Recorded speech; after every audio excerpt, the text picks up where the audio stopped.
All right, welcome back to the Elias Macko Show. Now let's talk about the clock, shall we?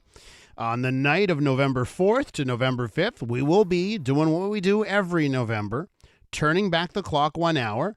It'll get us all 1 hour of extra sleep. I guess we like that. But then we know what happens, right? Afternoon rolls around and it is dark, right? And I've seen the studies, by the way, when you change the clock, what happens? You know, there's a reason why they say November and December are so dangerous to be a pedestrian or a cyclist out there. That time change, boy, it wreaks havoc in the afternoons. Now, PQMNA, Pascal Bérubé, wants a discussion in the National Assembly about possibly getting rid of that time change. Justice Minister Simon Jolin Barrette has stated his openness to the discussion. Of course, we've seen similar forays into this around North America. U.S. Senate, by the way, voted unanimously last year to abolish the time change. However, didn't end up getting any steam in the House. And Saskatchewan and Yukon don't do it to begin with. So let's find out more on this. Let's go to Jonathan Charest, Adjunct professor at the School of Psychology, Université Laval, and part of the Canadian Sleep Society. Jonathan, welcome to the show. Good morning. So, let me ask you this. Where do you stand on this one? What do we do with the clock? What's your take? So the take is that we should get rid of time change once and for all. But surprisingly, and some people will disagree with this, we should be on standard time for the entire year, meaning winter time for the entire year and not summertime. Okay, so what you're saying would be we would change the time in November and then we would keep it that way? Exactly, the entire year. So we don't want to be on daylight saving time. We want to be on permanent standard time. Okay. What will that do? Let's say that were to happen. What would be the benefits in your estimation? So the idea is when you look at emerging data, it's the exposure to light that is important for our health and our sleep. So the earlier you get light exposure in the morning, the better it is for the consolidation of your following night. The challenge with daylight saving time is you get that same light exposure, but too late during the day. So you will get it around 5, 6, 7, and 8, even 9 during summertime in Montreal. And this will delay your possible bedtime. We see this with, especially with teenager and young adult at the university level. Okay, so Jonathan, you have you've got some data and health evidence, but it still seems that it's such a challenge to convince people to go along with it. Why do you think that is? Why do we keep with a system where there's so much data that says it's bad for us? Well, it's pretty easy to understand. So think about so every worker that are listening to your show right now. So we are going to tell them, well, we're going to subtract 1 hour of daylight after your shift or your day of work to make sure you can have light exposure in the morning. So most people will come back with, well, I'm driving in the morning, it's still dark. And now because of your time change or absence thereof time change moving forward, then I'm driving back home and it's dark. So I think we should have daylight saving time so I can enjoy at least 1 hour of daylight after my day of work.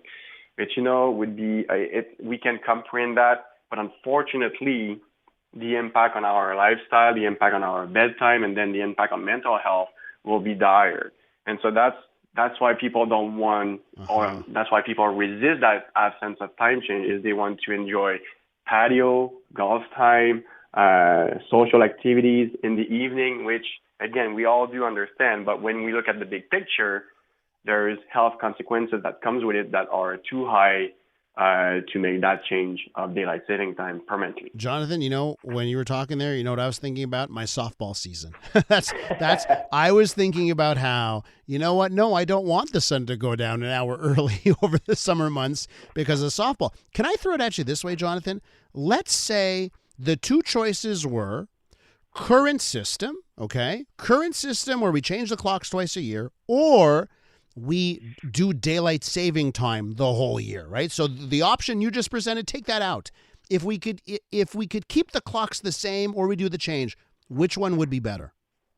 In my opinion, it would be permanent daylight saving time because of the absence of two change a year. So when you look at the data, the problem is when we do the time change, especially in March, one of the worst days to be on the road is the morning following daylight saving time. So if we can get rid of this one, at least we're taking out one of the worst day of the year, and we may be able to adapt to daylight saving time. But I will counter with, in 1974, the United States adopted daylight saving time for a full year, and they retracted.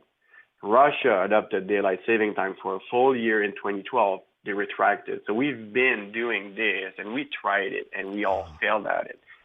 So why did it fail? Why did they retract? Why did they try it for a year and then stop? What was the reason? People were complaining. People were complaining. They didn't like the fact of driving their kid to school in the dark at 8 in the morning, at 8:30 in the morning, and there were a big increase in car incident in the morning.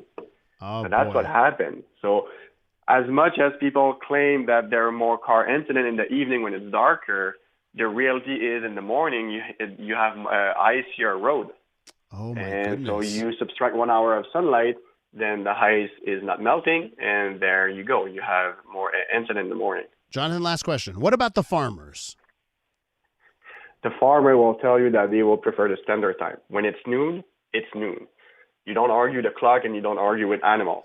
So they will prefer it on the standard time, and it will make their life much easier, because when you change the clock for them, it's a nightmare. Because they're stuck. When they're hungry, They don't care about the clock. They have their own internal clock, and they're following it. So it just makes life a nightmare for farmers out there when we change the clock twice a year. Jonathan, listen, it was a fun discussion. I appreciate you coming on. All right. Thank you very much. And please take care of your sleep. Absolutely. That's Jonathan Charest from Université Laval and part of the Canadian Sleep Society.